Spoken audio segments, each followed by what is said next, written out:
Созвездие Йылдызлык арт-резиденциясы сәхнәсендә театр бу дип аталган концерт сәяхәт истеп исемләнгән тамаша узды. Премьера Алафузов театры репертуарына керә һәм аның сәхнәсендә атна саен уза. Программа яшь режиссерлар Михаил Борисовның ГИТИС остаханәсендә тәрбияләнүче Артур Әмиров һәм Абдул Разуев тарафыннан әзерләнә. Сәхнәдә әзер спектакль яки номер барганда гади һәм аңлаешлы кебек тоела. Шул ук вакытта бу эш артында тамашачылар өчен күренми торган театр цехлары хезмәткәрләренең күп санлы хезмәте тора. Бу концерт белән без тамашачыбызга театрның чынлыкта нәрсә икәнен күрсәтергә, сәхнә артының серләрен ачарга телибез дип аңлатты Артур Әмиров. Яшь режиссер театр ул концерт сәяхәте театрның барлык хезмәткәрләренә хөрмәт күрсәтү һәм халыкка гади телдә сөйләү усулы белән уртаклашты.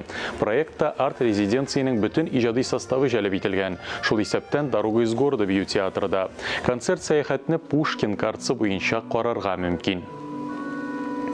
Biz үзебезнең театрыбыз белән тамашачыларны таныштырасы килде. Шуңа күрә шушы бүгенге тәүге концертыбызны яшь режиссерлар Артур Амиров, Абдул Разуев әзерләде. Безнең театрыбыз, спектаклебездә яшь артистлар катнаша. Труппабызның яшь артистлары. Безнең Пушкин картасы кысаларында да бик күп чаралар үткәреләчәк.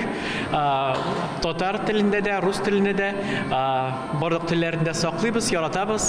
Чөнки безнең елыбыз да 2021 елда халыклар һәм телләрне саклау елы бит. Сәяхәт дигән сүз, минемчә ул бу спектакльнең дәвамын түгел, гомумән театр сәхнәсенә, театр эшенә, сәяхәтне аңлата.